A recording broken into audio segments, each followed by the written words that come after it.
hello' এভেন welcome to another mini blog আৰু এইফালে ভণ্টি আৰু দেউতা এফালে যাব লৈছে দেউতা যিহেতু আজি গাটো ইমান এটা ভাল নাই সেইবাবে ডিউটি নগ'লে আৰু ভণ্টি এক্সাম এটা আছে তাইক ভালকৈ এক্সাম দিব কৈ তাইক বাই বাই দিলোঁ তাৰপাছত ইয়াৰ ৰ'দত অকণমান সময় বহিলোঁ যিহেতু কামখিনি কৰি শেষ হ'ল মা আৰু দেউতা এফালে গৈছিলে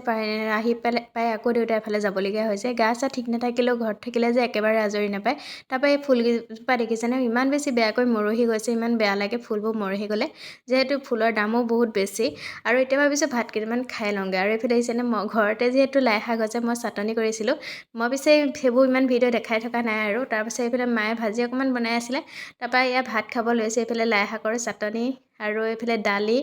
আৰু কবিৰ ভাজি আৰু বেঙেনা ফ্ৰাই এনেকৈ খালোঁ আৰু তাৰপিছত আকৌ অকণমান জীয়েক ল'বলগীয়া হ'ল তাই যিহেতু আগতকৈ অকণমান ডাঙৰ হৈছে আজিকালি একেবাৰে অকলে নথকা হৈছে মাকে যিহেতু ভাত খাব পৰা নাই তাই সেনেকৈ শুই গ'লে অকণমান সময় বাৰু মাকে আজৰি পায় কিন্তু যেতিয়া শুই নাযায় তাই মানে এনেকৈ আমনি কৰে কাৰণে